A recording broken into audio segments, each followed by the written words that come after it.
Number 10. Wolverine loses his skeleton. During 1993's Fatal Attractions crossover event, the X-Men once again had to go up against their old rival, Magneto. The X-Men got the upper hand in this conflict by using the combined psychic powers of Jean Grey and Professor X to cause Magneto to relive all of his worst memories in order to distract him, which is already pretty brutal when you consider that Magneto was a prisoner in German death camps in World War II. Wolverine attacks Magneto and gets a good scratch in, which leads the Master of Magnetism to do one of the most disturbing things imaginable to the fuzzy Canadian. He pulls out Wolverine's metal skeleton, leaving him a twisted heap of adamantium as the X-Men can only look on in horror. It's a brutal moment, but it doesn't really fit the never saw it coming side of this. I mean, he's a guy with metal bones fighting a guy named Magneto. If anything, I'm surprised this doesn't happen more often. Number 9. Sentry vs. Ares. When Norman Osborn set his sights on conquering Asgard, he tricked the god of war Ares into helping him do it. As the battle raged on, Ares discovered that he had been tricked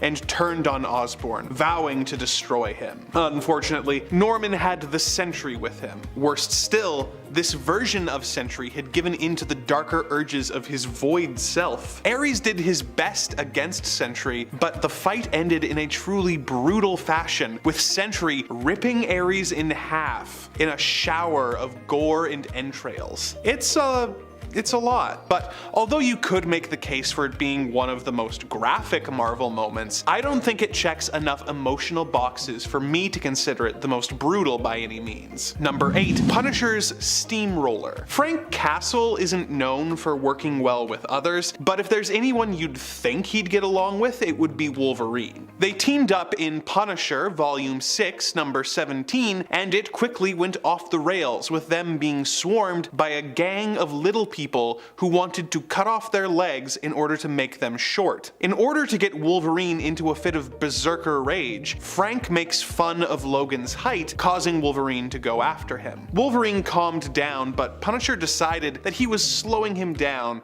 and blasted Wolvie's legs apart. After taking care of the gang of little people, Frank decides that the best way to keep Wolverine from coming after him is to run him over with a steamroller. Wolverine will obviously heal, so it doesn't have long-term consequences, but it's still a pretty rough move on Frank's part. Number 7. Alpha Flight vs. Michael Pointer. During the events of M-Day, a mutant named Michael Pointer was taken over by an evil being called the Collective, who used him to destroy an Alaskan town. S.H.I.E.L.D. sent in a couple fighter jets to keep an eye on the situation, but they were promptly destroyed and the Collective made his way into Canada. Now, keep in mind, this is a list of brutal moments for me. So imagine my excitement reading an Avengers issue where my favorite superhero team, Alpha Flight, shows up to try and reason with the villain. Now imagine my horror when the S.H.I.E.L.D. agent's command center suddenly loses contact and the next thing I saw was the entire team's twisted and mangled corpses. These guys had their own 130 issue series for years, so it's not like they're just nobodies, and now they were suddenly just dead. Now I get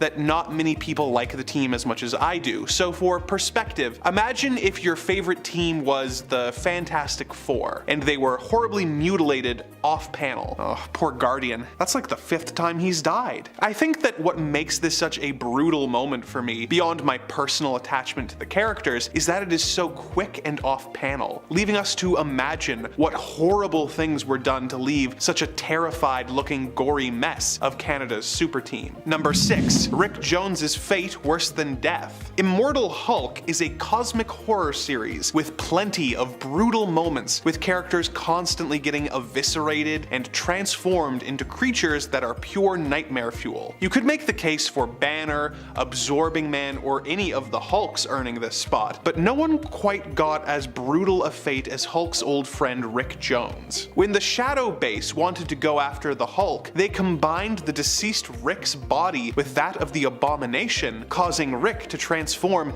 into a bizarre and terrifying creature with two of Rick's faces and hands growing out of his head, which would vomit acid at the Hulk while Rick begged for help. He was eventually removed from this abomination, but a few issues later, he was once again fused with a gamma mutate, this time Del Fry, leaving Rick a twisted co-joined mess with Rick's screaming head being the arm of a glowing green skeleton creature. Number 5. Carnage USA. One of Spider-Man's most brutal and sadistic villains is Carnage. He is a serial murderer named Cletus Cassidy, who bonded with a symbiote and became an even more dangerous and twisted villain. He has had a lot of brutal moments over the years, such as his actions in Maximum Carnage and Deadpool vs. Carnage, but my preference is for the miniseries Carnage USA. In this story, Carnage goes to a small town and sneaks into a meatpacking plant in order to eat an entire herd of cattle so that he can get strong enough to take over the town. He sends the symbiote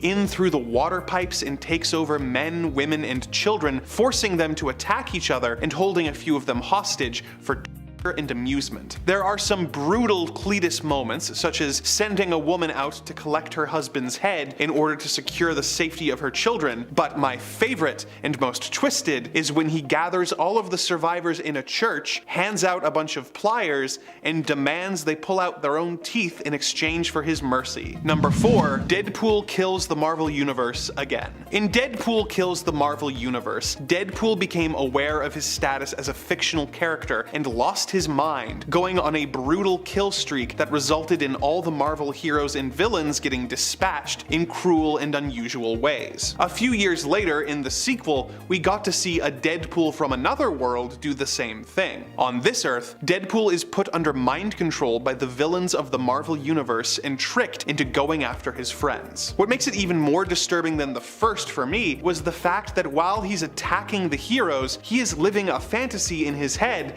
that makes him think that he is going on lighthearted adventures with his friends. This is especially true of his encounter with Spider-Man while bonded with the Venom symbiote. In his mind, Deadpool and Spidey are entered into a pie-eating contest against the Blob in order to win money for charity. In reality, he's actually feasting on Spider-Man's brains. It's more brutal due to the lack of agency he's given in his story and the devastating consequences that it holds. Number 3. The Ultimatum Wave. The Marvel Ultimate Universe was a wild ride. It gave us Miles Morales as well as the romance between Scarlet Witch and Quicksilver, so it makes sense that they would also give us some of the most bizarre and extreme Marvel stories. In Ultimatum, Magneto has been driven mad at the loss of his children and decides that rather than destroying humanity to make the world safe for mutants, he's just gonna kill everyone. He uses a doomsday device and his powers to shift the world off of its axis, causing natural disasters all over the globe. Much of Europe, including all of Latveria, is frozen under a layer of ice, and New York is hit by a massive tidal wave. Millions of people all over the world die in the attack, including Nightcrawler and Hank McCoy. Magneto then sends out more of his minions to destroy the heroes, causing the brutal deaths of several more heroes,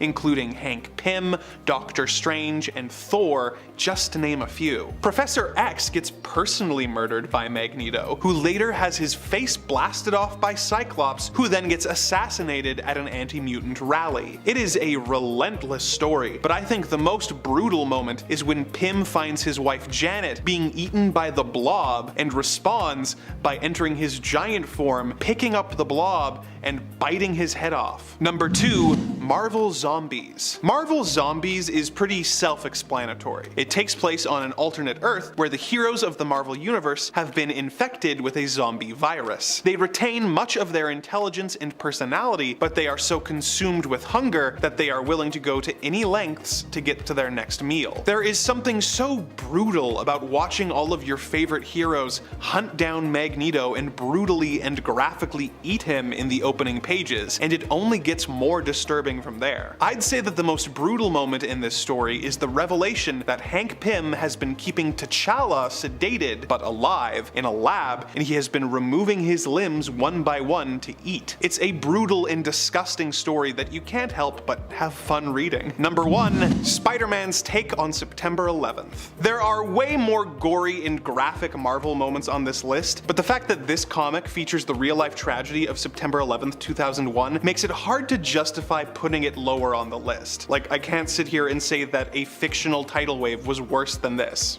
Anyways, this issue of Amazing Spider-Man was released a month after the tragedy and opens with Spider-Man surveying the devastation as civilians ask him why he didn't stop the attack. The book is kind of a mixed bag with the benefit of hindsight, with devastating moments like a little boy lost in the rubble looking for his dad, but also features moments like Dr. Doom crying at the sight of the devastation, as if he hasn't tried to do this exact same thing multiple times. I have mixed feelings about whether this book should have been made so soon after the real-life events, but wherever you land, it's hard not to describe the events depicted as pretty brutal. Number 10. Punisher ends the human race. In the one-shot comic, Punisher: The End, we are introduced to a prison that is executing all of its prisoners in preparation for an upcoming nuclear war, with the guards planning on then hiding out in a bomb shelter that is installed. One of the prisoners is actually Frank Castle, who has grown older and has been caught and locked up. He gets in the shelter before the blast comes, and after a year, he and a companion from the prison exit and start making their way through the wasteland. Frank knows that the radiation levels he is exposing himself to will cause him to die within 72 hours, but keeps moving forwards, eventually getting to his goal: a shelter filled with former billionaires who knew their decisions would lead to an apocalypse and hid themselves away. He prepares to punish them, but the sleazy rich people convince him to spare them long enough to explain the seriousness of the situation to him. The other shelters have fallen silent, and they have the means to continue the species, and if Frank ends them, he will also be ending the human race. Frank then mercilessly and brutally murders everyone, including his companion, before walking into the wastelands to die, happy with his decision, believing nothing good ever came from humanity. It is an interesting book, but it leans so far into the mature rating that characters tend to overindulge in an unnecessary amount of slurs and swears, to the point that it actually somehow makes the whole thing feel more childish than many standard Marvel comics. Number 9. Deadpool Killustrated. The sequel to the first Deadpool Kills the Marvel Universe features Deadpool trying to destroy the Marvel Universe by going into other fictional stories that inspired the Marvel heroes in order to prevent any of them from being created. Over the course of the miniseries, we see Deadpool brutally dispatch such classic characters as Don Quixote, the Little Mermaid, Tom Sawyer, the siblings from Little Women, Moby Dick, and the Three Musketeers, while he's pursued through the Ideas-verse by a team of heroes led by Sherlock Holmes. If you're a fan of these classic characters, it can be really brutal to suddenly see them eviscerated as they scream and cry, asking why this is happening, but the sheer stupidity of it obviously makes it pretty funny. The humor cuts some of the brutality, making this rank pretty low on the list. Number 8. Scramble Gets Free. This next entry is dedicated to one of our commenters, Kevin Hawkins, who has asked that I keep teaching him about Canada's super team, Alpha Flight, so that he can continue to learn about more obscure superheroes in order to help him expand his rather narrow tastes. Sure thing, Kevin, I'll keep the Alpha info coming. The original Alpha Flight series had its fair share of brutal moments,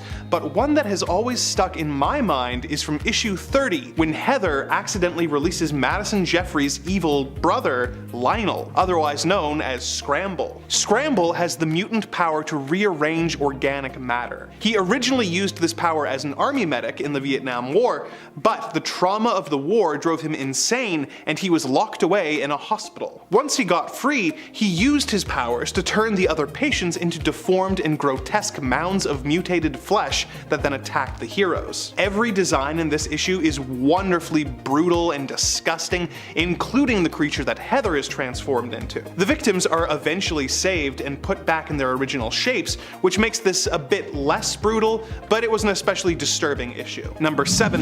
Thanos Rising. Thanos Rising is a mini-series that explores the origins of one of Marvel's most iconic villains, Thanos the Mad Titan. It starts with him as a child, and explores his early courtship with Death, who keeps manipulating him into situations that cause Thanos to kill. At first he is taking out lizards that hurt his friends, but this soon escalates into him capturing classmates in order to dissect them to see what is wrong with him in comparison to others. He insists that all the death is just a means to an end, but eventually admits that he has grown to enjoy it. This solidifies when he decides to capture and dissect his mother so that he can continue to find out why he is different, showing no remorse or care for his actions. It is a brutal origin for the character, and honestly, for a character as twisted as Thanos, nothing else would have sufficed. Number 6. Deadpool kills his parents. Part of the original Sin Comics, Deadpool Volume 5 Issue 34 features a twisted tale from the Merc with the Mouth's past. It takes place in the 90s and is drawn in a style that reflects that. In this story, we see Deadpool in his early days as a brainwashed assassin. His handler decides to test how deeply they have Wade under their control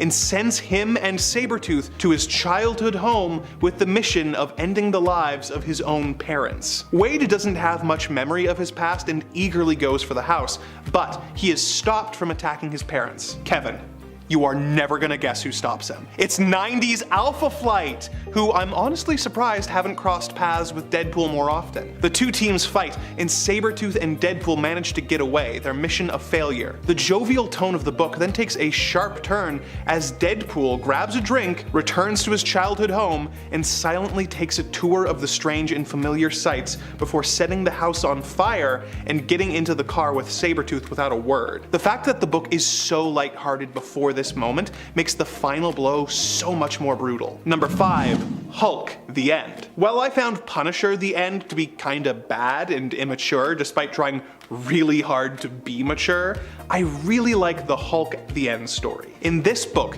the world has come to an end after a nuclear war, and all of humanity has died off, save Bruce Banner, who is now over 200 years old. He wanders the world by himself, wanting to die, but being unable to, as the Hulk wants to continue being the strongest one there is. The only creatures that have survived are giant mutated swarms of bugs, who chase and devour the Hulk, always leaving him a mutilated mess on the ground before leaving him to heal. This continues for years until Bruce realizes that he is the modern Prometheus, who brought fire to the people of Earth from the gods and was punished by being left alone to be consumed by birds. Bruce finally passes, leaving the Hulk to wander the wasteland completely alone for all time. Number 4.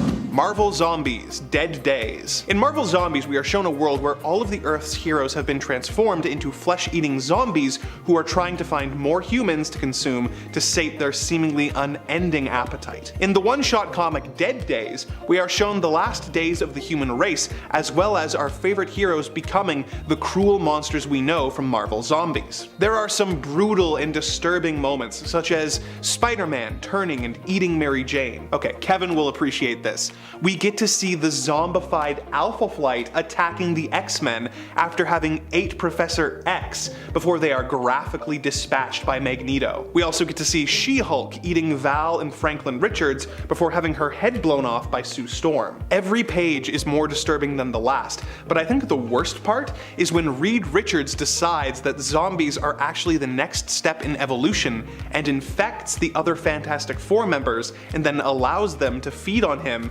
and turn him as he smiles. Number 3. Civil War. For anyone only familiar with the movie adaptation of Marvel's Civil War, the reasons behind the Superhero Registration Act are a bit different, and much more awful. The story begins with the superhero team the New Warriors about to raid a home in Stamford, Connecticut, where a group of supervillains are hiding out. The New Warriors were filming a reality show and were being extremely careless when they attacked the villains. The resulting fight led to the villain Nitro and Namorita fighting in front of a school full of children. Nitro then exploded, wiping out the school and the surrounding area. Hundreds of civilians, most of the villains, and most of the heroes all died as a result. It is a rough way to start off the book, and really does a good job of setting up the moral quandary at the heart of the story. Number 2, ruins. You guys were super helpful with recommendations in the comments in part 1, and a lot of the entries on this list are from there, so thank you. One of the ones I wasn't familiar with that a lot of you mentioned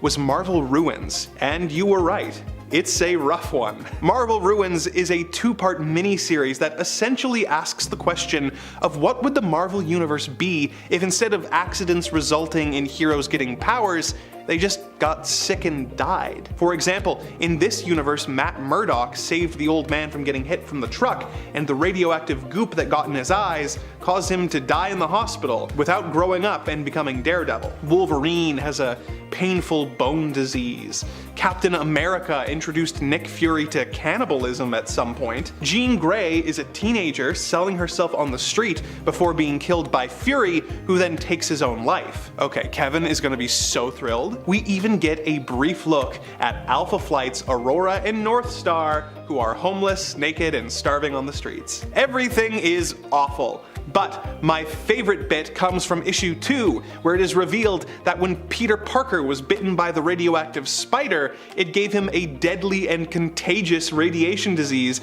that is spreading among the population. The book is relentless. There's not really much of a story thread other than what if everything sucked? And it answers that question in great and brutal detail. Number 1, the death of the X-Men. The Old Man Logan story takes place on an Earth where the villains finally got organized and teamed up to take over the world, under the command of the Red Skull. The book is filled with disturbing ideas and moments, such as Hulk having an evil gang of Hulk children with his cousin She-Hulk, but the worst in my opinion is how the villains took out the X-Men on the night they came to power. Wolverine was monitoring the situation with Jubilee when the X-Mansion was suddenly attacked by supervillains. As the children fled, Wolverine made a brave final stand against the bad guys, cutting them down one at a time until there were none left. It was then that Mysterio revealed that the whole thing had been an illusion, and Logan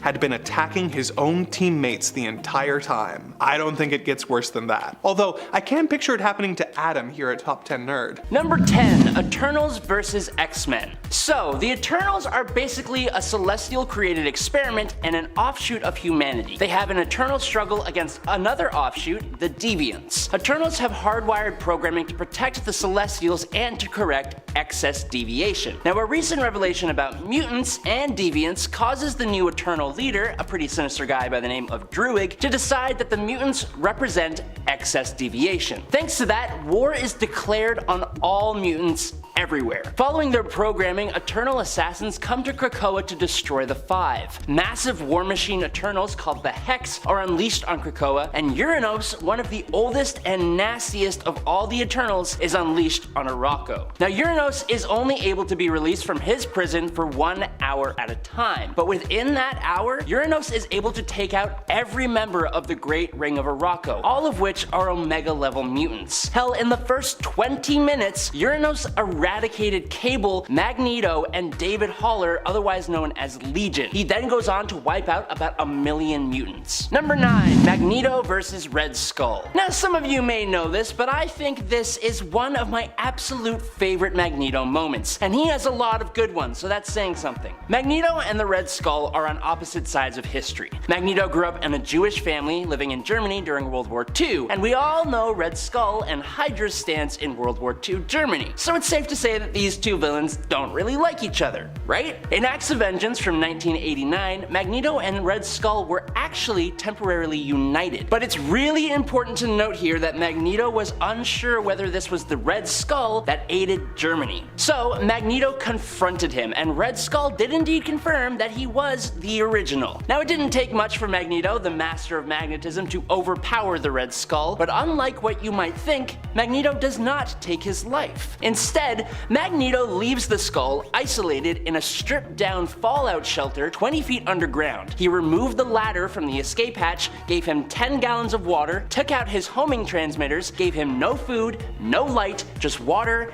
air, and his own depraved thoughts. Number 8. Hulk vs. Abomination. Compared to their counterparts in the MCU, Abomination and the Hulk in the comics are basically like gods. Comic book Abomination is completely psychotic, and the Hulk is basically a god of rage and strength. So, when the Abomination took the life of Betty Ross in the comics using his irradiated blood, he was not getting out of it easily. When they come head to head in the Incredible Hulk Volume 25 from 2000, it's arguably one of the best Incredible Hulk fights I have ever seen. Emil Blonsky comes walking out of the water, and before he even knows what happens, Hulk is on him like shrimps on the Barbie. The ground around them almost instantly becomes rubble. The fight travels underwater and through a dam, flooding an entire town. All the while, these two green Goliaths are in a close combat slog match. Then, Emil decides to taunt the Hulk, which just makes him angrier, increasing his strength, and the Hulk absolutely pummels the Abomination, laying on fist after fist after fist, causing minor earthquakes and leaving Emil on the edge of life with his brain exposed. Other than being just an amazing fight, this comic also really shows the relationship between these two on a level not really captured anywhere else. Number 7. Ma-Nucci. If you want to talk brutal moments in Marvel Comics, you really need to look no further than the Punisher. Now, Ma-Nucci is the head of the Nucci crime family, so yeah, she ain't really a nice lady. Before the moment I'm about to talk about, Frank Castle had thought that he had already neutralized the threat of old Ma here, and that's because he literally fed her to a gaggle of polar bears. Now, while they didn't finish her off, the bears did happen to relieve Ma of her arms and her legs. It was that action that prompted the hiring of the Russian. In the Punisher Volume 5, number 12, after taking down about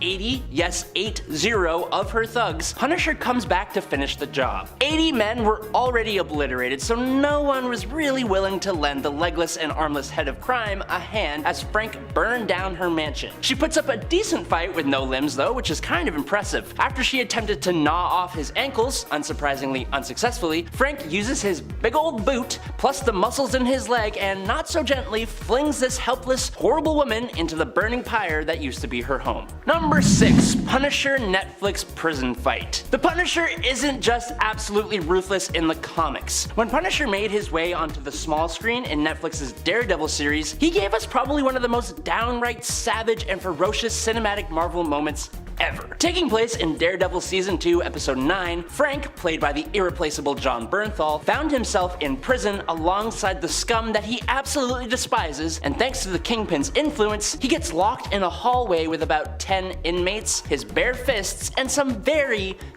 rudimentary prison tools. What follows is a solid 2.5 minutes of absolute savagery and brutality as he swiftly ushers each of these inmates to the afterlife, leaving him bruised and battered and covered in the red vino on tap, and ready to face off against a group of officers in riot gear who come in afterwards. Knowing how the main Marvel Cinematic Universe shies away from anything not suitable for a 12-year-old, this scene, and honestly all of the Netflix Marvel shows, stand out as something truly different and exactly what us older fans expected to see from someone as ruthless as the Punisher. Number 5. Punisher vs. Wolverine. Yes, the Punisher is taking up 3 points on this list, and I think it's pretty justified. In the early 2000s, Punisher faced off with Wolverine in Punisher number 16 and 17. Essentially, the Punisher found himself in the crosshairs of Logan, and he needed to buy himself some time without Wolverine getting in his way. To do this, Punisher blows off Wolverine's face with a bit of buckshot in Punisher number 16. Now, thanks to his insane healing factor, Logan is still standing with his face already starting to heal over his exposed adamantium skull. So obviously,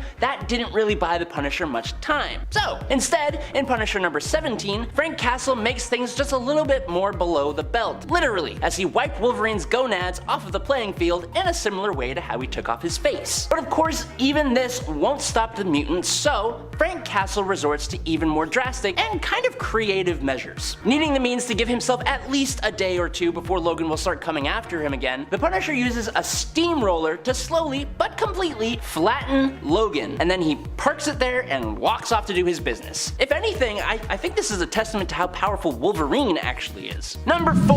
Alejandra Jones. Alright, buckle up because this one involves Adam. Not me, like the biblical Adam. In Marvel Comics, Adam has devoted himself to one day eradicating sin from mankind at any cost, even human souls. To that end, Adam took in orphan children and trained them within a Nicaraguan temple to make them perfect hosts for the Ghost Rider. Now, with the Fear Itself event and the arrival of the Serpent, Adam decided that this was a sign to make his move and offered to free Johnny Blaze from the Ghost Rider. Adam awakened the Seeker and had him pick the new Ghost Rider among his students. Alejandra Jones was the one chosen and was immediately sent to battle Scotty, one of the Serpent's avatars. When she came back, Adam demanded that she destroy the sin in the other orphans, leaving them as complete husks. Now, she obviously refused to do that, but in return, Adam made her an unwilling servant. Johnny Blaze, realizing that he made a boo-boo, journeyed to Nicaragua to stop them, but Adam turned Alejandra's power into a massive explosion that encompassed most of the entire country, turning the citizens, all of them, into mindless emotional shells of the individuals that they once were. The only ones unaffected by the blast were Johnny himself and the Seeker. Alejandra was used to destroy the whole of Nicaragua. Number 3. M-Day. So we know that in the House of M story, Scarlet Witch altered reality in some rather big ways. But it wasn't as if everything before this didn't happen, just no one could remember it. One mutant by the name of Layla Miller, for example, could remember the reality before, and she used her powers to restore the memories of a bunch of other heroes. Another mutant who you might know of by the name of Wolverine could sense that something was wrong with this reality. Now, he and a few other heroes, including a resurrected Hawkeye, formed up into a team and put things back to normal. Now, seeing as Magneto was now the ruler, it made sense to them that he was the one responsible, and they went on to attack him. During the scuffle, Magneto had his memories returned to him by Layla, and Wanda convinced him it was Quicksilver who urged her to do the whole reality warping thing in the first place. Angrily confronting Quicksilver, who admitted that he would have let Wanda perish, Magneto made him perish. Wanda, who was thoroughly angry and pretty unstable yet again, revived her brother, yelled at her not father, denounced Xavier, and in 3 words, no more mutants, she reverted reality. She depowered 90% of the entire mutant population, resulting in a huge loss of life. All this on the day forever known as M-Day. Number 2. Ultimatum. Ultimatum was supposed to be how the writers finished off the Ultimate Universe stories. Obviously, it didn't really work out that way. Writers kinda just went a little haywire with the things they would do with a dying universe story. Basically, Magneto, who had been a pretty brutal villain in the Ultimate Universe so far, goes even farther during the mega event. Basically, after Magneto gains control of the Hammer of Thor and is manipulated by none other than Dr. Doom, he messes with the magnetic pillars of the world, flipping them on their head and sending weather into a frenzy. The biggest event was a giant tsunami called the Ultimatum Wave that basically put New York underwater and brought a giant casualty list. Bruce Banner perishes, but the Hulk ends up living somehow, multiple X-Men pass away, the Wasp gets eaten by the Blob, who in turn gets his head bitten off by Hank Pym, Dormammu turns Doctor Strange into a squished ketchup bottle, and Quicksilver and Scarlet Witch are sent to the afterlife. In a bit more of a divisive move, while the X-Men are looking for their fallen teammates in the wake of the tidal wave in New York, Magneto pays a visit to Professor X and in a pretty brutal scene, snaps the professor's neck. In retaliation, the X-Men attack Magneto's fortress. Angel gets stomped and chomped by Sabretooth, and Magneto eventually rips the adamantium from Wolverine's skeleton and pretty much disintegrates him. And that's just the big stuff. And finally, in at number 1, it's the fall of X. During this year's annual mutant celebration, the Hellfire Gala, literally on the very next page after the new X-Men team is finally announced, out of nowhere, the anti-mutant organization known as Orchis attacks the gala, with Nimrod coming crashing down from the thermosphere at terminal velocity. He completely obliterates Dazzler, Frenzy, Cannonball, and Prodigy, and then punches Jubilee into the ground, wiping out 5 of the 8 new X-Men before he managed to decimate Bobby Drake Iceman, another Omega level mutant. While Juggernaut held off Nimrod, Jean Grey was taken out by Moira X, and Dr. Stasis revealed to Professor X that the medicine that the X-Men had been producing for the world that that has led to Krakoa becoming a world power have all been tampered with, and Stasis can now control or wipe out any human who used any of the medicine produced by the X-Men. In exchange for him agreeing to not do that, Charles Xavier agrees to use his power to force the mutant population of Krakoa, some 200,000 strong mutants, to go through teleportation gates to the X-Men's home on Arakko/Mars. Now, Orchis planned on having Arakko being its next target, but instead, something went horribly wrong and 200,000 mutants were suddenly transported to the White Hot Room, essentially the afterlife and the base of operations of the Phoenix Force. Number 10, Spider-Man Reign. Spider-Man is arguably the face of Marvel, and for some good reasons too. He's incredibly inspiring, full of hope, and is never one to give up. For all those reasons, when Spider-Man Reign was released in 2007, it was incredibly hard to see an old, tired, and torn down Peter Parker who had pretty much given up. Set 30 years after the modern Spider-Man stories, with a retired old man version of Peter Parker, Spider-Man Reign's Venom has donned the identity of Edward Sachs, the aide to the current New York mayor, and has been quietly pulling the strings from within. He's recreated himself multiple times, became the new leader of the Sinister Six,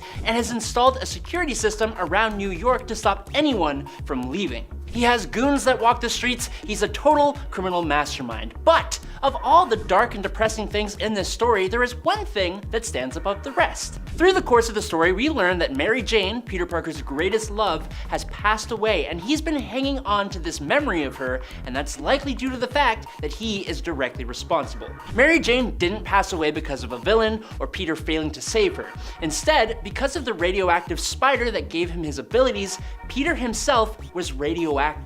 Through the years and years that Peter Parker and Mary Jane had been together and doing what you do when you're together, Peter's radioactive body had essentially given Mary Jane cancer. We learn this as Peter is hugging her decaying body and bawling his eyes out. It's utterly gut-wrenching.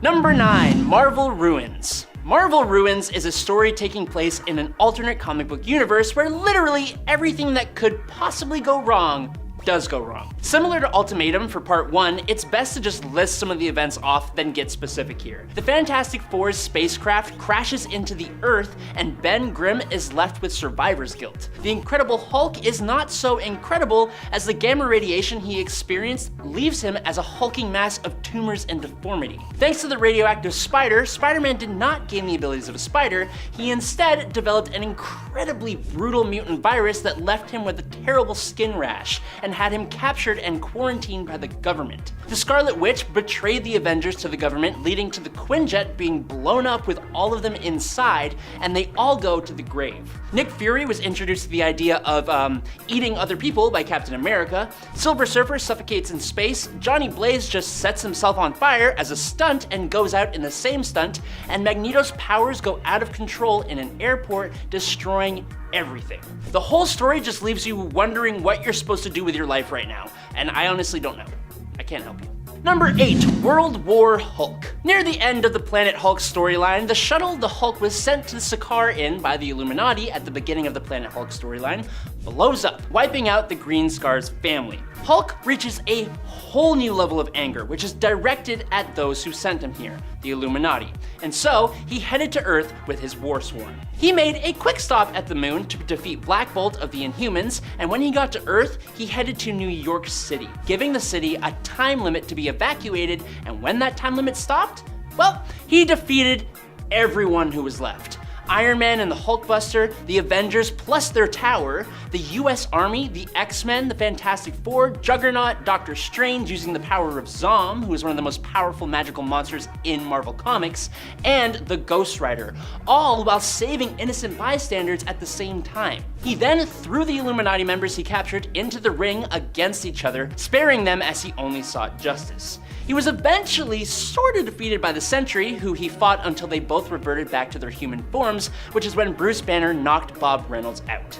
Number 7, Secret Empire. In Marvel Comics, there is a character known as Cubic, who is essentially a living cosmic cube in the form of a child. With the incredible powers of a cosmic cube, she can pretty much make anything happen. But when she was manipulated by the villainous organization known as Hydra, she created a Captain America who grew up being loyal to Hydra. Now this Hydra Cap would eventually supplant the real Captain America of 616 and would organize the second superhuman civil war, as well as Chitauri invasions of the Earth. He got promoted to director of S.H.I.E.L.D. and influenced the legislation of the S.H.I.E.L.D. Act, which gave S.H.I.E.L.D. way more authority. He used this new power to basically organize a Hydra takeover of America. Steve Rogers revealed himself as not only a Hydra defector, but the Hydra Supreme. He allied himself with the new Madame Hydra, took advantage of a global catastrophe to seize control of the world's governments, and helped Hydra make its move. Hydra, who had seriously infiltrated S.H.I.E.L.D., began assuming control of key locations and taking out anyone who stood in its way, including Cap personally taking out Rick Jones, which is a shot that left fans and characters alike reeling and shocked. The reveal of Captain America as a longtime Hydra agent completely took readers by surprise and even a bit of anger. His vast history of being the one to do the right thing suddenly meant very little. Number 6, Time Runs Out / The Incursions. So during Jonathan Hickman's Avengers and New Avengers run, these things called incursions started to happen, orchestrated by the Beyonders. Essentially, two multiverses would crash together, destroying them both, and the focal point for that crash was obviously the Earth. When the incursions started to threaten the multiverse, Namor the Submariner had a different view from the rest of the Illuminati, and during the incursions with Earth 4290001, Namor destroyed that Earth to save both universes and save his Earth. When the next incursion presented itself right after that, the Illuminati were going to just let it happen instead of destroying an entire alternate Earth. Standing against that though, Namor teamed up with Maximus the Mad of the Inhumans, and then together they freed the prisoners of the Illuminati, which included Proxima Midnight, Corvus Glaive, Terrax, the Herald of Galactus from Earth 13054, Black Swan, and the Mad Titan Thanos himself. Basically, this is like the Black Order plus some insanely powerful additions, and they are very, very powerful. This group of villainous powerhouses were sanctioned by the United Nations to destroy the alternate Earths that appeared during incursions. Now, while Namor had planned to use an explosion to destroy the other Earth, Thanos, who pretty much took control of the group, led them in what was basically a complete and utter slaughter. And ultimately, that was for nothing because the incursions happened anyways, pretty much ending this version of the multiverse and bringing us the newest Secret Wars. Number 5, Sentry ripping Ares in half. The Sentry is a character that deserves some more spotlight. The problem is, he's kind of the most powerful superhero Marvel has.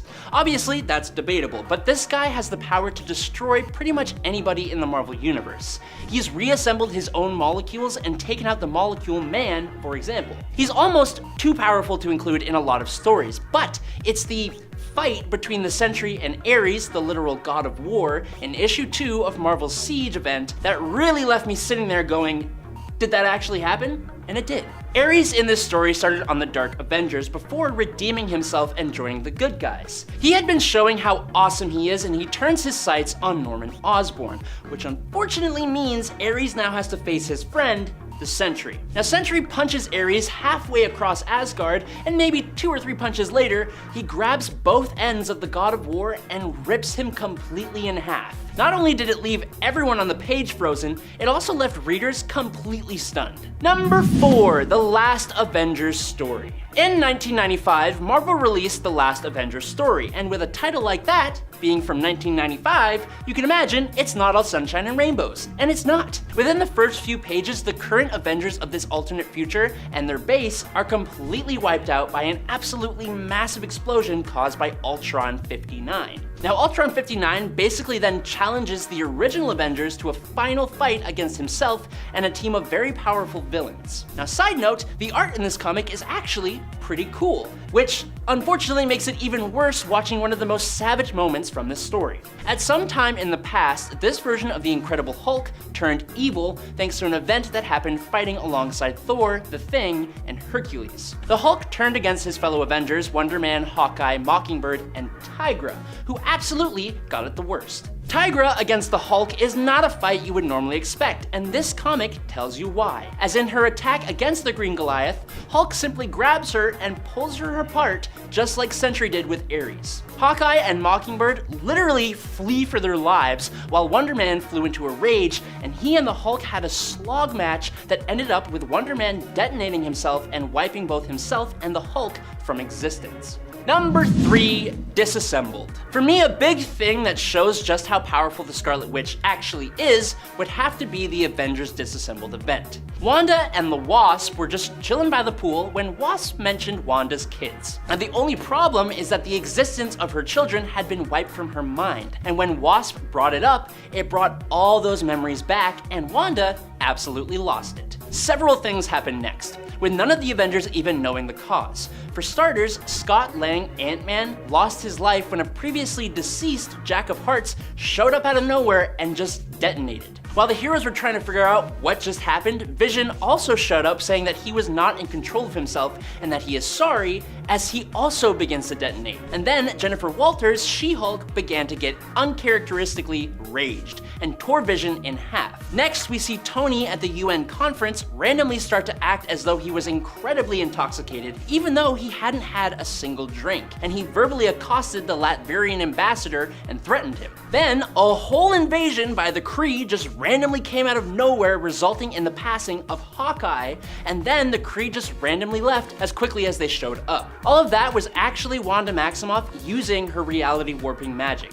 It almost led to the superhero community deciding to put Wanda into the afterlife, and actually led to her creating the House of M reality. Number 2, Punisher Max. Punisher Max was an adult comic, and for a guy whose main thing is ushering people to the pearly gates, it kinda makes sense that this setting suits his character best. Removing the Punisher from all the costumes and the superpowers of the regular Marvel universe, and dropping him right into an America facing the early days of the War on Terror, it kicked off with the CIA trying to recruit Frank, which sets off a violent political game. This Frank Castle was a veteran of the Cold War, running Black Ops alongside Nick Fury in Vietnam, and he is not someone you want to mess around with. Like, he lights out Microchip during the very first storyline just for helping the CIA to even find him in the first place. His enemies here are also much more threatening and kind of scarily realistic compared to anything that Earth 616 has thrown at the Punisher, with a big shout out to Barracuda, another former soldier just as ruthless and skilled as Frank is. Punisher Max shows the very real physical and emotional damage that Frank Castle's crusade would really cause him in real life, obviously with like a tiny suspension of disbelief that comes with a comic book. If you choose to give it a read though, just be warned that it is extremely graphic. And finally, in at number 1, it's Kraven's Last Hunt. Kraven the Hunter's comic book tale seemingly came to an end in one of the most shocking Spider-Man stories ever. Kraven's Last Hunt finally sees the Hunter get the drop on Spider-Man. Sticking Spidey in the neck with a dart and then burying Spider-Man 6 feet under, Kraven actually beat his adversary, which only a handful of villains can actually claim to have accomplished. Thinking Peter Parker is down and out, Kraven weirdly starts to take on Spider-Man's costume, or at least a copy of the black Spider-Man costume, and he hunts down criminals. In an attempt to prove to himself that he's better than Spider-Man, he defeated Vermin, a villain Spider-Man couldn't defeat without help from Captain America. Unfortunately though, the whole thing still ends in tragedy for Kraven. Spider-Man digs himself out of his grave and renders Kraven's victory moot, but Kraven also had accomplished his main goal by besting Spider-Man. So convincing himself that he has no reason to now live anymore, Kraven chooses to defeat himself permanently. Number 10, Superman versus Batman. This fight doesn't even come from the main continuity, hailing instead from Frank Miller's The Dark Knight Returns continuity of Earth 31. But it was so brutal that it was still incorporated into the main continuity of the DCEU at the time. Batman at this point in his story in this alternate world in the comics is not only still without superpowers, but he was also retired. When he decides to return from retirement, Superman is tasked with taking him out, ordered to do so by the president. But Batman isn't prepared to go down without a fight, and a bloody, brutal, and desperate battle ensues between these two heroes. At the end of the story, we later find out Batman seemingly won in his own smart way, typical Batman. While Batman seemingly dies during the fight, we later learn at the funeral that he is still alive and well, and that Clark may have even been in on this plan the whole time. And friends, before we move on to our next spot on this list, if you love what we do here at Top 10 Nerd, and if you love it when we talk about brutal fights, be sure to check out our brutal playlist for even more content like this. Number 9, Batman vs. Green Lantern. For this point, we're not talking about Hal Jordan, but instead everyone's favorite Lantern, well, some people's favorite Lantern anyways, Guy Gardner. Guy Gardner is a Green Lantern who's been known to get on his teammates' nerves. At times, his cockiness is just too much for his fellow heroes, which seems to be the case here for Batman, who in his frustration referred to Gardner as a mongrel. Guy does not take kindly to this incident, insult, and with tensions already having been built prior, he challenges Batman to a fight he is sure to lose considering he decides to remove his lantern ring to even the playing field. Batman accepts his challenge and knocks him out in one punch. Number 8. Bane vs. Batman. Probably one of the most famous fights in comic book history. In this fight, Batman is brutalized by Bane. Bane ends up escaping Arkham and decides to see how much havoc he can cause. When Batman ends up overwhelmed by the hordes of recently escaped criminals swarming the streets of Gotham, Bane takes this as an opportunity to strike. Run down and exhausted after 3 months of non-stop fighting with barely any time to rest, Batman is easily defeated by the villain, who famously breaks Batman's back over his knee. Though really the most impressive and brutal feat was honestly getting Batman to such a fragile point, which is not easy to do. Batman would recover from this and ultimately return, but it would take him quite some time to heal. In the interim, he'd be forced to call on someone to replace him, ultimately choosing Jean-Paul Valley's Azrael. Number 7. Dream vs. Corazon. One of my favorite fights I have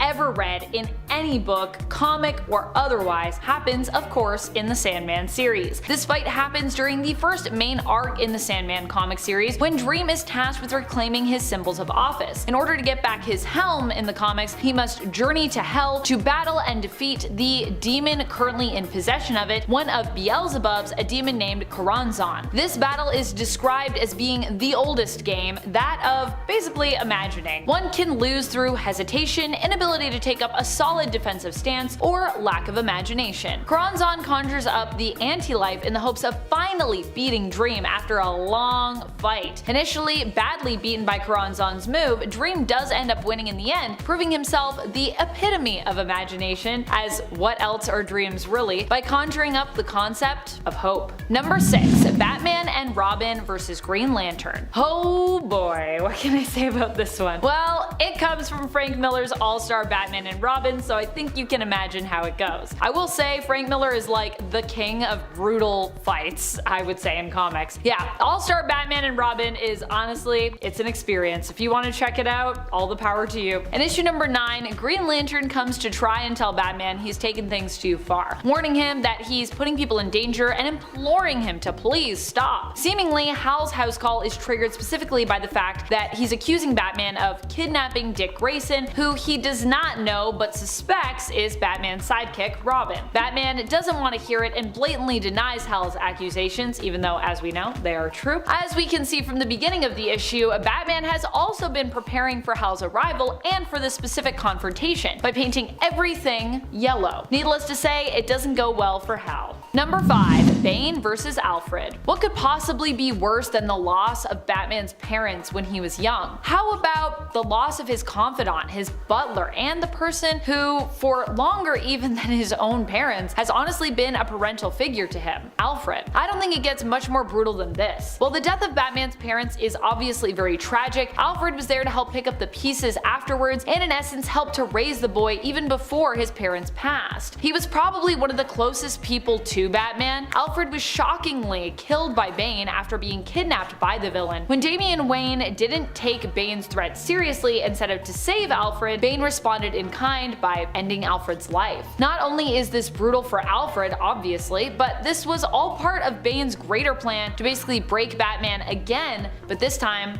psychologically. Number 4. Joker vs. Batman. Not just any Joker either for this point. We're talking about Emperor Joker. This is an extremely powerful version of the Joker if you aren't familiar with him. He basically gets 99.99% of Mr. Mixie's Piddlex power after tricking him out of it. Mr. Mixie was going to give Joker only 1%, but as I said, he was tricked out of basically almost all of his power instead, which is, I imagine, what would happen if you're trying to make a deal with the Joker. The Joker uses his newfound power to do a bunch of brutal things, one of which is tormenting Batman on a daily basis before killing him each and every day, only to resurrect him, bringing Batman back so he could of course do it all again. This was so traumatic for Batman that eventually when Superman does manage to use Batman's existence to basically defeat the Joker, restoring the world to normal, Superman is forced to take Batman's memories of the daily torment actually from his mind. Otherwise, Batman would actually have been unable to operate as a hero because this experience literally breaks him. Number 3. Superman vs. Lois Lane. This one really is a brutal beatdown, and it's not one that's intentional, FYI. It's hard to read and honestly helps to justify justify most of Superman's actions, at least at the start of the Injustice Elseworld story. At the start of Injustice, Joker and Harley Quinn end up manipulating Superman into basically killing Lois, by making him think he's fighting Doomsday. In doing so, they not only have Lois killed, but also her and Superman's future offspring, and all of Metropolis gets blown up too. Unsurprisingly, Superman does not take this very well and ultimately becomes corrupted by the pain of all this loss. Number 2. Damian Wayne versus Damian Wayne. Batman has lost a lot of Robins over the years and a lot of adopted sons, but Damian Wayne is his biological heir, the son of Bruce Wayne and Talia al Ghul. He was raised by Talia and the League of Assassins without Batman even really knowing of his existence until years later when Talia just dropped him off on Bruce's doorstep. Initially, the two did not get along very well. Damian insisted on killing their enemies as he'd been trained to do his whole life. But eventually, he did come around and began to see the value in his father's approach to fighting crime, respecting it and even honestly admiring it. Just as their relationship began to evolve into something more resembling a true father-son connection, Damian was tragically killed by the Heretic, a death that Batman can't even bring himself to avenge when he realizes that the Heretic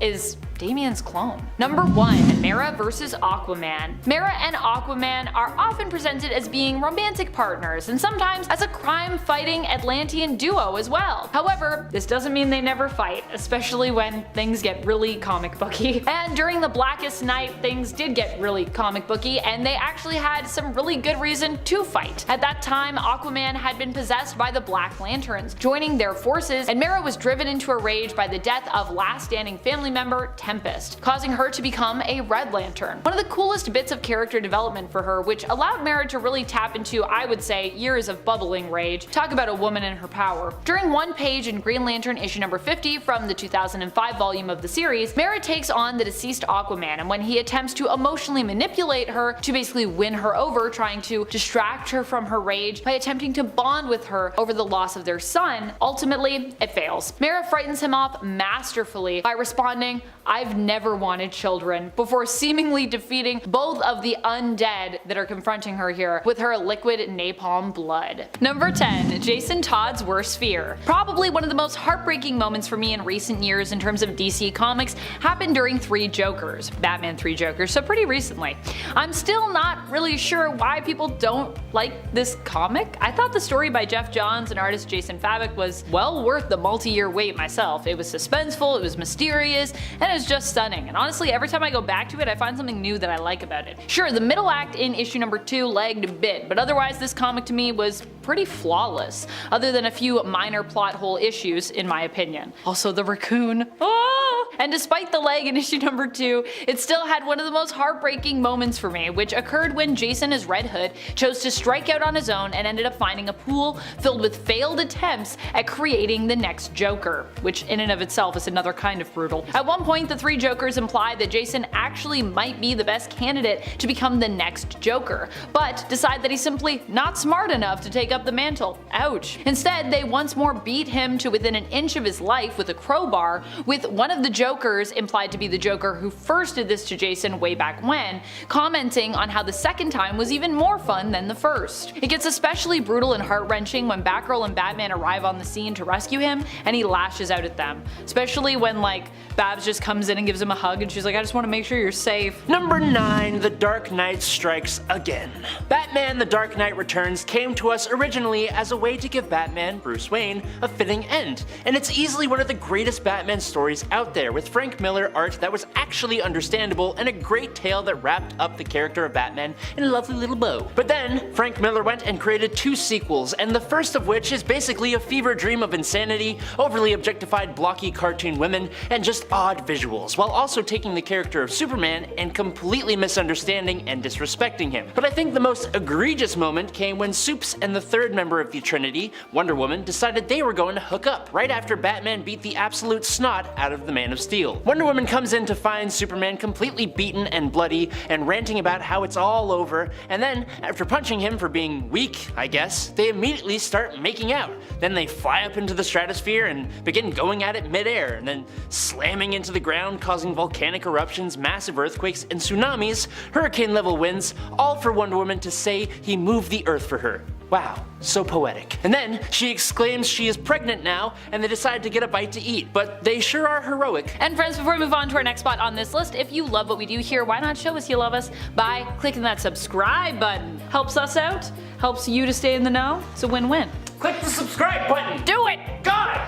Number 8. Jason Todd loves Barbara Gordon. Another really brutal moment, possibly one of my least favorite parts, I think, of Three Jokers, comes at the end. After taking Jason in and helping him to recover after he was attacked, Jason at one point attempts to kiss Barbara. It kind of makes a little bit of sense because, you know, they've got shared trauma, but this felt weirdly forced still and out of place to me because, you know, Babs still seems like she's kind of trying to be there for Jason like a sister. Like, I get that Jason is reaching out because for years he's felt like he was left behind, abandoned, and, you know, like I said, they do have shared trauma, but Babs and Jason's relationship has always felt more platonic to me. And if anything, more than that, more familial. Like they were truly, you know, brother and sister. And when Babs reaches out, it's very clear she's coming from this place, and yet Jason seems to struggle to read the room and acts on his romantic feelings anyways, if that's even what's really going on for him. Honestly, I think he's just confused. The third issue ends with a kind of weird note with Jason leaves on our apartment door,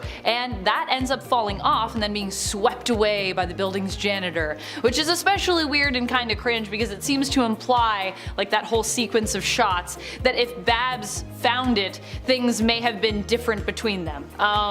Other than Barbara having to once more reaffirm her boundaries with Jason, I don't see how it could have ended otherwise. What a strange romance subplot that I never expected nor ever really wanted. But hey, there it is. Number 7. Jericho versus Vigilante. Okay, so I did talk about this one for brutal villain defeats, but I had no idea this moment happened before, so if we're talking about brutal DC moments we never saw coming, this one for sure hits the mark for me. Joey Wilson, aka Jericho, is the son of the infamous assassin Deathstroke the Destroyer, but despite that fact, Jericho made almost every effort to be a hero, and he was one. He was even a member of the Teen Titans, the team that consistently stands against his own dad. Now Jericho has the ability, granted to him by the same method that granted his dad his abilities, to transfer his consciousness into the body of another using eye contact and take control of them, effectively possessing them. And it was pretty powerful. He could control some pretty strong beings. Unfortunately, every time he did this, a small shred of the individual's psyche remained in his head. At first, it was nothing that he couldn't deal with, just 1 or 2 psyches, but over time, possessing multiple people, he had so many psyches floating through his head that it drove him insane. Now the rogue anti-hero known as Vigilante took on the responsibility of stopping Jericho, and where Vigilante originally planned to just go the quick route and completely end Jericho, Jericho's sister stood firm that her brother was a good person at heart and should not lose his life. Vigilante heard her out and decided to not deal with this threat in a lethal way. Instead, after Jericho was captured and in the back of a police vehicle, Vigilante paid the guy a visit and just completely took Jericho's eyes from his head. It eliminated the threat of Jericho's powers, sure, but I can probably think of a dozen different ways that this course of action could have been averted. Number 6. Joker's payback. Seriously? The Joker? I mean, what is wrong with this guy? Another horrible moment that haunts me. In fact, this whole story haunts me, not just this one moment, which comes from Brian Azzarello's The Joker. This story follows Johnny Frost, who was tasked with going to pick up the Joker after he's been released from prison. Finally out of the clink, Joker returns to check up on some old friends and old businesses. One of his first stops is a bar and business where Harley Quinn has been dancing while he was away. Not appreciating that Harley has gotten involved in this kind of business, Joker decides to take it out on the man running the establishment by skinning him alive, much to Frost's horror. Although, to be honest, this is really only the beginning and things only get much worse from there, especially from Johnny's perspective. Number 5. Abandoned at the altar. The wedding of Batman and Catwoman was a big frickin' deal. It was teased at and built up for a long time. Fans were genuinely excited to see it happen and to see what could come next after the fact. A kid of Selena Kyle and Bruce Wayne, what would that be like? We've seen futures where they end up together, but sadly, the wedding that was so coveted never came to be. Batman issue 50 came and went, and following suit, so did Catwoman. Came and went from Bruce's life, literally leaving the groom at the altar. Not like permanently leaving his life, but kind of. Batman was marrying Catwoman so he could literally be happy, and after some convincing words from criminals like the Joker and her friend Holly, Catwoman believed that if Bruce Wayne was happy, then Batman couldn't be Batman, which, 1, that's depressing as hell, but 2, Both the Joker and Holly, alongside Riddler, Gotham Girl, Flashpoint, Thomas Wayne, Batman, and other villains, were working for Bane, who was manipulating events in order to break Batman emotionally and give rise to the City of Bane event. Well, it certainly sent Batman down a path of absolute despair. He became much more drastic with his fighting of criminals, particularly an innocent Mr. Freeze, and he even donned a less advanced version of his batsuit so that he would take more of a beating. Like, come on.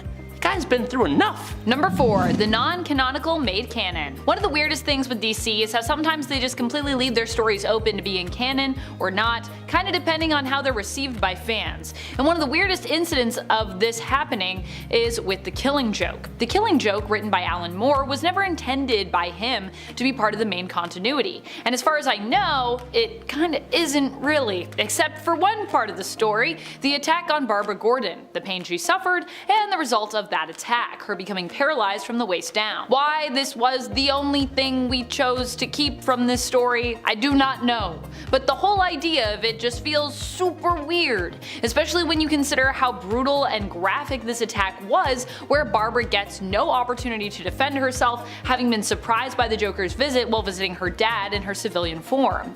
This element of the story would change Barbara's life forever, and although I do like Babs as Oracle, and I feel like we were able to actually at least turn into something good, it feels like she was kind of robbed of, some agency here, especially when you consider the story was never really intended to be incorporated into the canon, and it also still kinda wasn't. Number 3. Maxwell Lord and Ted Kord. I made a rhyme. I think we can all agree that it's incredibly rare to see a mainline superhero taken out of the picture, and if it does happen, it's usually in a huge blaze of glory, or an incredibly tragic moment, or after a long momentous battle with cancer in the case of Marvel's Marvel. So, when Ted Kord was erased from existence thanks to a bullet from a barrel at the hands of Maxwell Lord in the Countdown to Infinite Crisis, it kinda sucked. After following Ted the whole book as he struggles for anyone in the Justice League to take him seriously, while he's correctly on the trail of Maxwell and learning of all his misuse of both the Justice League's files, Batman's Brother Eye satellite, and the OMAX, you'd expect Kord to come out surviving, having a cathartic moment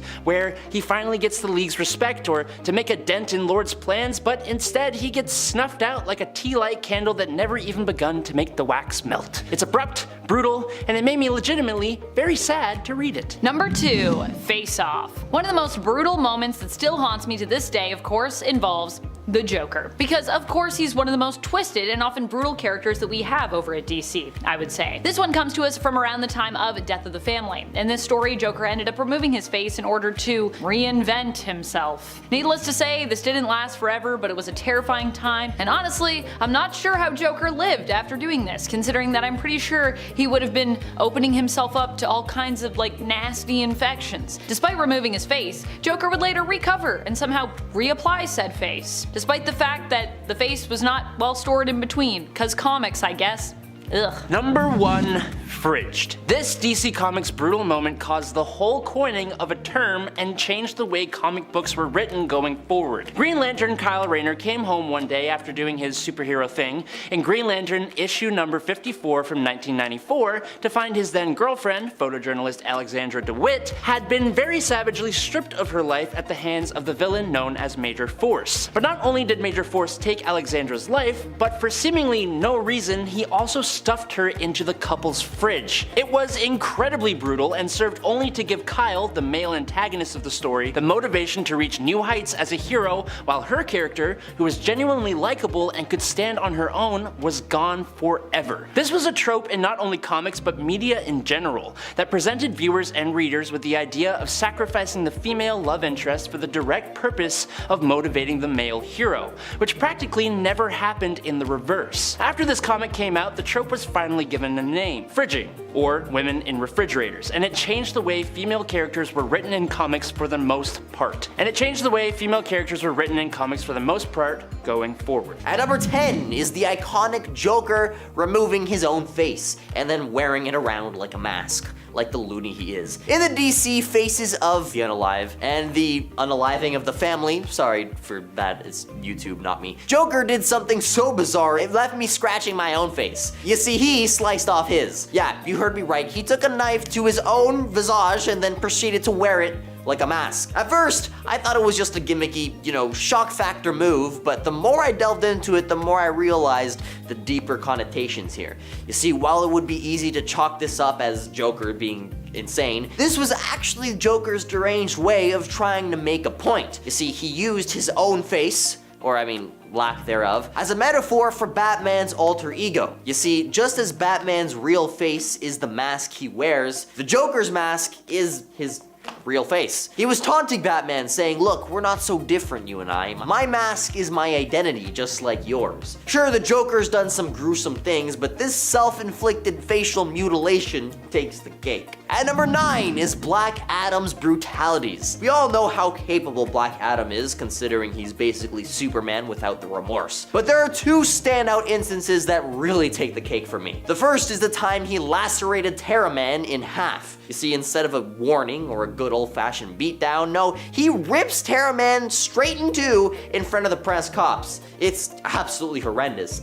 Seriously, talk about making a point. And if you thought that was intense, hold on a second, because in Infinite Crisis, Black Adam takes down the notorious Psycho Pirate. How? By jamming his fingers right through the guy's mask and into his eyes, pushing the mask through his face entirely. I'm talking about a classic Three Stooges move turned into a seriously lethal attack. Forget heroes don't unalive people. Black Adam doesn't play by those rules. If you're enjoying the video so far, you can support the channel by pressing like, subscribing to Top 10 Nerd, and ringing that notification bell. I would really appreciate it if you did. Thank you very much. At number 8, Damian Wayne begs his mom to call off the hounds. Oh boy. Damian Wayne has faced some seriously gruesome moments. Despite his age, it doesn't seem to stop the writers from putting him through the ringer. One of the most shocking moments was when he suffered a brutal beatdown, got lit up with bullets, thrown out of a window, and then to top it all off, he was impaled with a freaking sword, all in succession.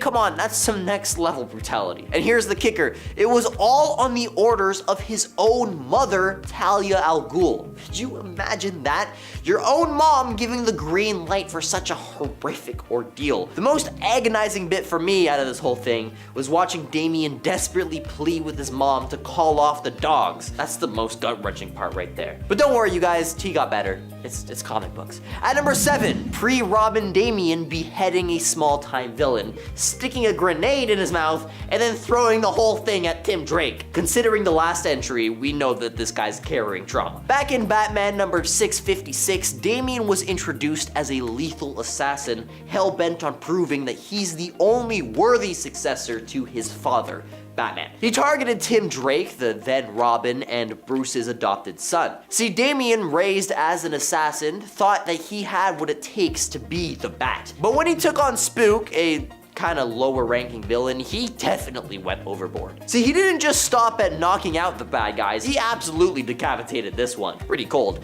And then, to add a cherry on top of the brutal sundae, he stuffed a grenade in Spook's severed noggin and then hurled the thing at fellow Robin Tim Drake. Talk about family drama. At number 6 are the Hunters 2. From the pages of DC Animal Men emerges a spine-tingling and utterly gruesome moment that makes you question the limits of what can happen in the comic world. We're talking about the Hunters using a man as their puppet. Picture this, a nightmarish spider-like entity straight out of a horror movie, seizing control over an unsuspecting poor man's body, contorting it into a grotesque, pudding-like human puppet. That's like Cronenberg-esque. This shadowy and malevolent figure have an eerie modus of operandi. You see, they remain hidden in plain sight, inhabiting human bodies, going incognito, and lurking within them like unseen predators until the opportune moment strikes. The Animal Man's narrative is certainly gripping, but I'd advise against chowing down on a juicy roast beef sandwich while delving into this particular story, because this mind-bending moment serves as a stark reminder that within the pages of DC Comics, the boundaries between fiction and sheer horror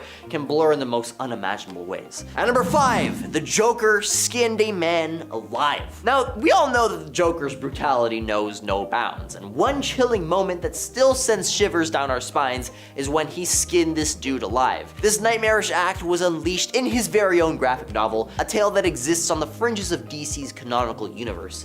Set in a neo-noir ambience, it depicts the Joker's ascent to power after his release from Arkham Arkham Asylum. The horrifying sequence begins when a former henchman named Monty foolishly hires Harley Quinn as a dancer in his club. The Joker, infuriated by this act of disloyalty, takes Monty to the darkest depths of cruelty. He skins him alive and then drags this hapless man onto the stage, forcing him to be unalived before a horrified audience. This gruesome moment, although not canon, is a chilling reminder of the Joker's unrestrained malevolence. It's the kind of raw, disturbing scene that would never make it into a PG-13 movie, and for good reason. What other nightmarish Joker moments do you think are too brutal for the big screen? Share your thoughts down in the comments below. Definitely not this one. At number 4, Joker beats Jason Todd with a crowbar. The Joker, the ultimate thorn in Batman's side, has had his fair share of brutal moments, but one that still haunts fans is when he took the life of the second Robin, Jason Todd. He didn't just stop at a typical brawl, he went all in, using a crowbar mercilessly to beat Jason, and then he left him in a warehouse that was rigged to explode, reducing Robin to smithereens. Batman, in his unwavering pursuit of justice, not revenge, tried to apprehend the Joker, but the Crown Prince of Crime at the time was acting as the ambassador to Iran, granting him diplomatic immunity, which meant no charges for the heinous act. The loss of Jason was a permanent scar on Batman's legacy, as Jason's resurrection brought on a new persona, the Red Hood, a vigilante with the lethal edge and a strained relationship with the Caped Crusader. The Joker's twisted victory endures as one of the most brutal and lasting moments in DC's history. At number 3, Solomon Grundy plucks off Red Tornado's arm. The Red Tornado, a unique character in his own right, had long yearned for the chance to experience life as a human with sensations and emotions. His wish was finally granted when he gained a real human body. It was a moment of triumph, a chance to feel warmth and love he'd never experienced before, as he was formerly an android, but his newfound humanity came at a staggering cost. You see, Solomon Grundy, the hulking and formidable adversary, is not known for his subtlety or his kindness. In a moment of ruthless aggression, he seized the opportunity presented by Red Tornado's mortal state, and with shocking brutality, Grundy unceremoniously ripped off Reddy's arm as if it were nothing more than just an unwanted weed. The visual impact of this act was hauntingly violent, even by the standards of mainstream superhero comics. Reddy's arm dangled by a thread with bones exposed and all kinds of bodily fluids spilling, creating a disturbing and graphic tableau. It was a stark reminder that the world of DC is quite far from PG. At number 2, Sobek chomps on Osiris. Now you'd think that comic books always end on a high note, but sometimes these inked pages are stained with moments so brutal you won't believe they happened. Case in point, the shocking twist in New 52's number 43 that saw Sobek, a seemingly dopey alligator man, convincing his buddy Osiris to ditch his godly form. And if you thought this act of trust wasn't going to end in complete tragedy, think again. Sobek goes full National Geographic on Osiris. He bites him clean in half. Imagine watching Animal Planet and the show takes a twisted gory turn for the worse. See, Sobek wasn't just a hungry reptile, he was a cunning, scheming backstabber with a plan. He was out to take down the Black Adam family from within, so the lesson learned from this jaw-dropping moment, never trust an alligator man, especially when it comes to your godly self.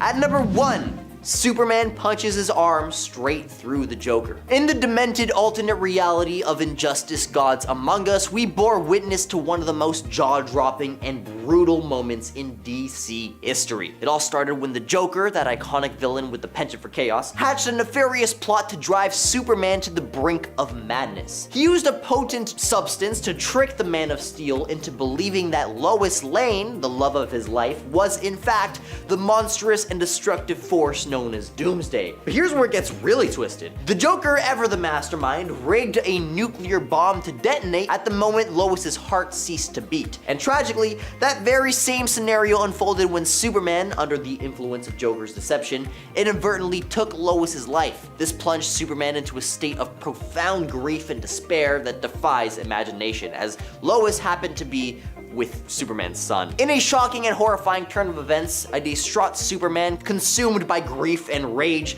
crashed down to Earth, and in a display of unfathomable brutality, he plunged his arm straight through the Joker's chest, ending the Clown Prince of Crime's life in a cold-blooded act of vengeance. Batman, who had always tried to hold Superman back from crossing the line, watched in stunned silence, unable to intervene. This act of violence was no mere accident or fit of anger. It was a calculated part of the Joker's diabolical plan to break the Man of Steel, to transform him into something unrecognizable, and it succeeded. In the aftermath of this brutal act, the once heroic Superman was shattered and left in ruins, becoming a tyrannical ruler on Earth, a shadow of his former self. Coming in at number 10 is Zur-En-Arrh. The Batman of Zur-En-Arrh was introduced in 1958's Batman number 113 as Tlano, who protects a faraway planet in a red, yellow, and purple Batman-inspired suit. While a dazed Batman pilots the Batplane over Gotham City one night, he finds himself transported to the world of Zur-En-Arrh by Tlano. Bruce helps Tlano fight off alien invaders with Superman-like powers, and it's transported back to Earth. Now, fast forward to Grant Morrison's run on Batman, and the whole adventure was revealed to be a hallucination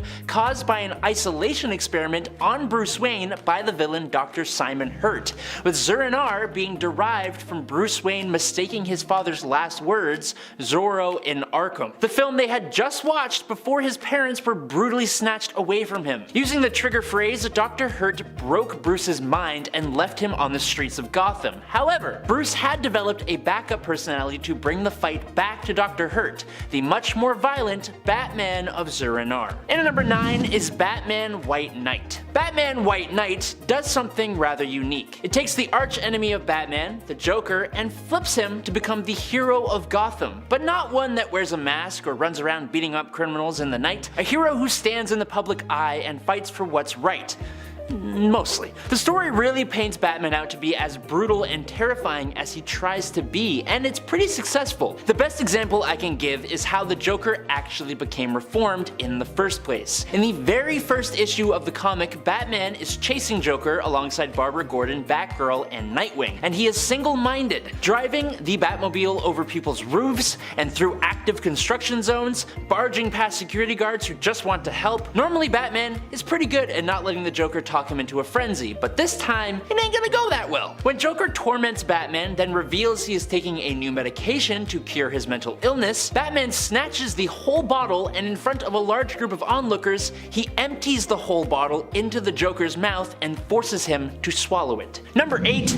Bane. There are many deranged and off-the-wall villains in Batman's rogues gallery, and while the Dark Knight has suffered losses and defeats at the hands of a few, none of those defeats are as infamous as the ones he suffered at the hands of Bane. By issue 11 of the Broken Bat part of the Nightfall arc, Bane had managed to find out that Bruce Wayne was indeed Batman. Bane surprised Bruce at his home, pumped himself with venom, and laid a brutal beatdown on the Dark Knight in his own home. The fight continued on into the Batcave, and completely taken by surprise, Batman is on his last legs when the venom-fueled tank of a man lifted Batman over his head and dropped him spine first onto his massive back-breaking knee. This brutal move, captured in one of the most iconic comic panels ever, put the Batman completely out of commission, requiring him to choose another to fill his role as the protector of Gotham until he could make his triumphant return. Coming up at number 7, Alfred. Bane broke the Dark Knight's back all the way back in Nightfall, but I think it was his attempt to break Batman's spirit that was the most despicably brutal moment for this character. After Flashpoint Batman organized a takeover of the city of Gotham, Batman and his Bat family were forced out of the city. Its perimeter was guarded, and Alfred Pennyworth was taken as a hostage. In an attempt to rescue Alfred, Batman sent Damian Wayne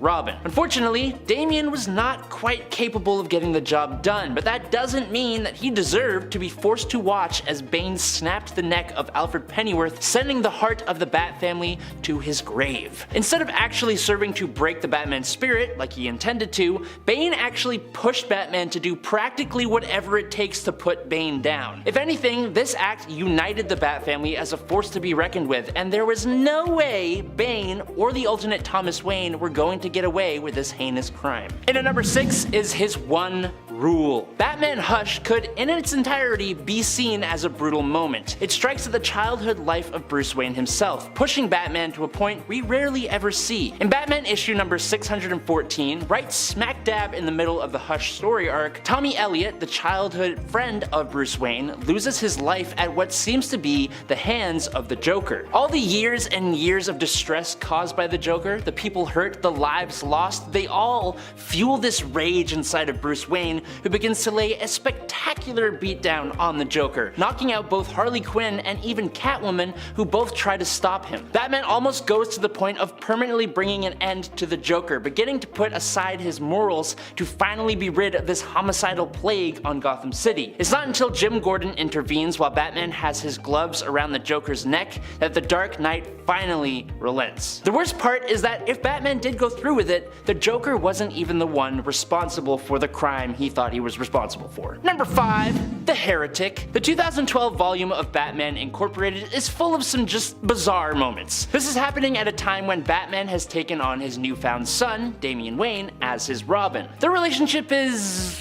strenuous at best. It's bound to happen when the dad is a brooding, unemotionally available masked man who runs around beating up criminals, and the surprised son, who was raised to be one of the deadliest assassins in the world, is dumped on Batman by a woman who had chemically manipulated him into conceiving the kid in the first place, if you know what I mean. While these two were trying to find a balance in their relationship, Talia al Ghul, the aforementioned mother, initiated a plot to take over Gotham alongside her organization and with a massive hulking bodyguard called the Heretic. Spoilers for a story that is about 10 years old, but the Heretic is actually a clone of Damian Wayne himself, and he is terrifying. For starters, he was literally grown inside the belly of a whale, which, what? But in some of his most brutal moments, Heretic ties a group of hostages to a massive boulder and then throws the boulder down a flight of stairs. He quite literally single-handedly takes the life of Knight and fights off members of Batman Incorporated using the hero's body as a weapon. But when he comes face to face with Damian Robin and Nightwing, he takes out Nightwing in one move, and although Robin actually puts up a really good fight, Heretic still runs him through with a massive sword, bringing the end for Batman's son. Number 4. Vampire Batman. When Dracula comes to Gotham, a good vampire grants Batman the vampiric gift in order to take on Dracula himself. And the idea was so awesome that it became a whole brutal trilogy. Starting with Red Rain, then Bloodstorm, and ending in Batman Crimson Mist. All of which put the most obvious hero to become a vampire in one of the best Victorian horror styles and with the most terrifying looks I have ever seen for the Dark Knight. In the first novel, Red Rain, the hero wipes out the vampires and Dracula, although he is transformed into a vampire himself at the end, which means we get to see Batman take on crime using the powers of a vampire in the next novel, Bloodstorm. He does his bestest to resist the darker aspects of being a vampire, but that all goes south when Batman lashes out and drains the Joker's blood after the Joker ended the life of Catwoman. Batman has Alfred and Gordon stake him through the heart, putting Batman into a catatonic state, a state that he is then revived from in Batman Crimson Mist, when criminals took over Gotham in his absence. This time around, the Vampire Knight is almost completely animalistic now thanks to his isolation. A bloodthirsty vampire Batman quickly wipes out most of his enemies in brutal form, drinking their blood in the process until he is finally put to rest by Alfred, Gordon, Two-Face, and Killer Croc, who all go with him to the grave. Number 3. Arkham Asylum. One of the great things about Batman compared to any other hero is the way his comics can lean really heavily on the darker aspects of human beings, and because of that they can also get away with much more expressionistic art that can be really gorgeous while also being completely terrifying. As example, let's talk about Arkham Asylum. The gritty gothic artwork, which looks like it came straight out of my nightmares, meshes with the extremely dark, disturbing, supernatural themes of the story to take what is essentially just Batman going to work to secure Arkham Asylum into a brutal, mind-twisting funhouse ride. It's terrifying. Batman takes on some of his most well-known foes, but the fights aren't the compelling part. It's the sheer freakiness of it all. The real brutality of this story comes in its horror and the dark past of Arkham Asylum itself, which is slowly drip-fed to us as we make our way through the pages and pages of the most terrifying Joker I have ever seen. And at number 2, All-Star Batman. Remember before when I said that Batman puts the most brutal beatdowns on his opponents? Well, let's talk about a group of thugs in the All-Star Batman Batman and Robin series, specifically issue number 7. Written by Frank Miller, we can expect that this Batman will be a little bit rougher around the edges, but I don't think any of us ever expected him to be like this. In fact, this whole series is full of brutal Batman moments that honestly make him feel like a totally different character. I have talked about this before, and thank you Rodney for informing me of this, but in the opening pages of issue number 7, Batman comes speeding into a group of armed thugs, foot first, laughing like the Joker and talking in his head about how Gotham is full of cockroaches. He's basically delighted at the fact that the criminals are so scared that they are accidentally disposing of each other. But then, on top of all of that, he sets fire to a bottle of bleach and tosses it onto the criminals, blanketing them in fire. And then he continues beating the snot out of them while they're getting crispy. This is no longer the Batman. There's no way, but wait, there's more. Because Black Canary then pops up out of nowhere and these two superheroes just start making out and getting busy while the thugs are barbecuing in the background. It's messed up. And finally, in at number 1, his parents. Everyone and their moms knew this was going to be on the list. It's the whole reason Batman is Batman. The tragic passing of Thomas and Martha Wayne at the hands of Joe Chill remains the defining moment in Batman's life. It's brought up so often that you think it's basically his whole personality, and in a way, it actually kinda is. The loss of his parents has informed almost everything he has done going forward, from his decision to even become Batman, to the fact that he has such weird father-child relationships with his wards. He has paid multiple visits to Joe Chill to try and teach the man the error of his ways, and to show him what he created. He's almost constantly reminded of their loss, if not by villains who know the truth, then by his own Bat family. Bruce Wayne may have grown up to become one of the greatest detectives and superheroes in the world, but he will pretty much always just be the scared little boy in an alleyway mourning the loss of his parents. And that sucks.